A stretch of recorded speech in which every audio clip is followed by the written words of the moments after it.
from out of town. He travels more than I do, so he gets work. Come on up, Abe. Abe is, well, I'll let you tell what he is. I can't explain what he does, but he does some really scientific stuff. And we were just talking about healthcare, and he's in that arena. So can you just kind of get on, just give me this overview, your thoughts on that. I like your shirt. Hey, this is his vacation. Sure, he's worried into that. No, it's interesting because I just got back from a trip from Germany, and the company was talking about how the healthcare reform has affected our business. And we realized that doctors who are entrepreneurs, who own imaging centers, and my field is in MRI, so I basically work with magnetics. And so I do a lot of the research around the country with a lot of the university sites in developing new products for medical imaging. So but what they said was that with the new healthcare reform, cardiologists, orthopedic surgeons who in the past could partake in ownership of some of these imaging modalities can no longer do that.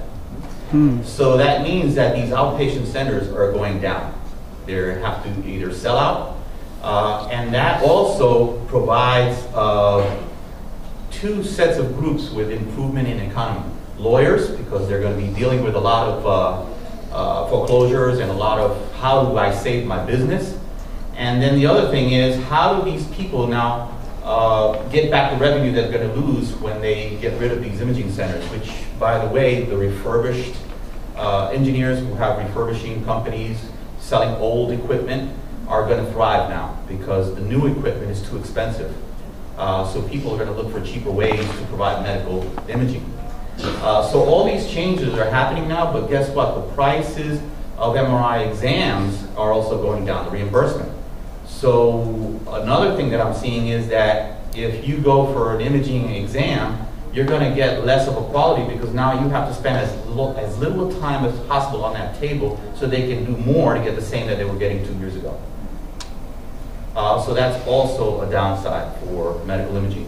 So just keep in mind that now these doctors that are losing some of their revenue are going to be looking for something else to fill that gap. And we're also seeing that it's a slow process, but a lot of these physicians are starting to learn a little bit more about alternative medicine because the people are demanding it. They, especially with the baby boomers, myself being one of them, I don't want to be on medication. I took my mother to the doctor the other day before I left Germany, and they said, you know, it's interesting, but most people, it's every 10 years is one medication. She's 85, she should be on at least 8 medications, okay, for whatever. And this is how doctors look at it.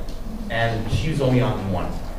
Okay, so it's an interesting concept of how the medical field is moving towards, but we got the right path, and we're headed the right way, and people are going to see it and find it and start moving more towards that because they have no other way. There is no other way.